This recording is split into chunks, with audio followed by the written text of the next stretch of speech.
Nadine Maenza, the former chair of the U.S. Commission on International Religious Freedom and current president of Patriot Voices, joins us now to provide more context on the situation in Nicaragua. Her organization advocates for international religious freedom.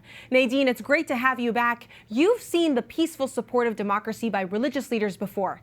Bishop Álvarez has been outspoken against the government, but has never called for violence. Is that right? That's right. And he's one of many that wanted to just have a space for people to safely talk about human rights, to speak out about different issues, and has never advocated for violence. And yet here he's the target of this harsh treatment. And let's talk about that 2018 protest. We saw a massive uprising. Is that sentiment still strong with Nicaraguans? Does the resistance to the government look like and feel like what they were protesting then? Well, I think now there's a lot of fear, so you're not seeing that same sort of protesting. But what you saw at that moment was the Catholic Church wanted to have a dialogue and have a place to bring together all the different opinions. And the government turned on the church, at first saying it was okay, and then turning on them, and it's really continued. And it's just escalated, and it's become a stranger and a more oppressive environment since. And how do you describe what the people in Nicaragua are protesting?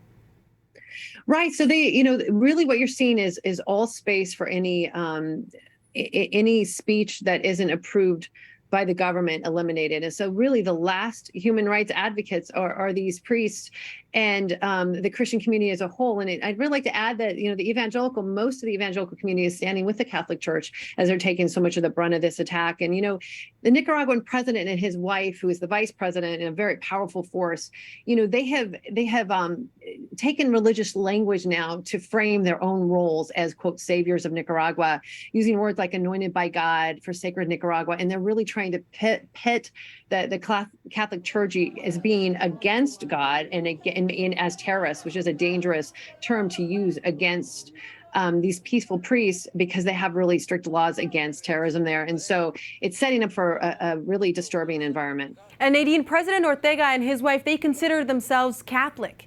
Is his Catholicism something that he promotes or discusses, aside from using religious language like you just mentioned? Yeah, it seems they have merged it with some sort of like new age kind of talk. And his wife, the vice president, who gives these very theatrical speeches that they've dressed the statues of Mary and Sandinistan colors of their political party, and really try to turn this into a nationalist where they're co-opting religion and trying to really quiet the voices of authentic religion.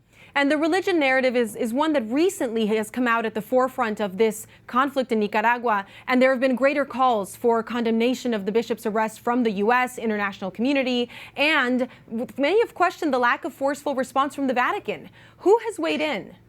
Right. Well, the Pope did on Sunday make a rare reference to Nicaragua, saying, that he would like to express his conviction and hope that there'll be an open dialogue for respect and peaceful coexistence. So you're starting to see people that notice what's happening and how, this hate speech at first seems to now be turning into action as we're seeing priests blocked from leaving their homes. I mean, Bishop Álvarez, he had a 2-week standoff where they literally didn't have food coming in. They were rationing food, couldn't leave his own residence to go perform mass. And so these are the and we're seeing similar treatment in terms of other clergy have also reported having, checkpoints in front of their residences by their mass. So you see we're afraid that there might be a more aggressive stance even coming, which is why it's important that the global community, the U.S. government, speak out now and make it clear that this is not acceptable. And what might that look like? What are you looking for from these governments?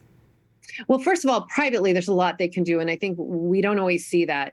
But I know for the U.S., they have in March, they didn't use religious freedom or religious framing, but they did sanction 9 officials for human rights violations. And then actually in June, 93 others, including judges, prosecutors.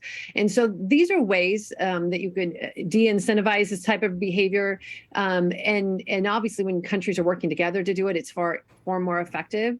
And so it is important at this moment that the international community use all the levers they have to push back on this government from taking this any further. Well, we appreciate your advocacy, and we'll be watching this closely. Thank you so much, Nadine. Thanks for having me.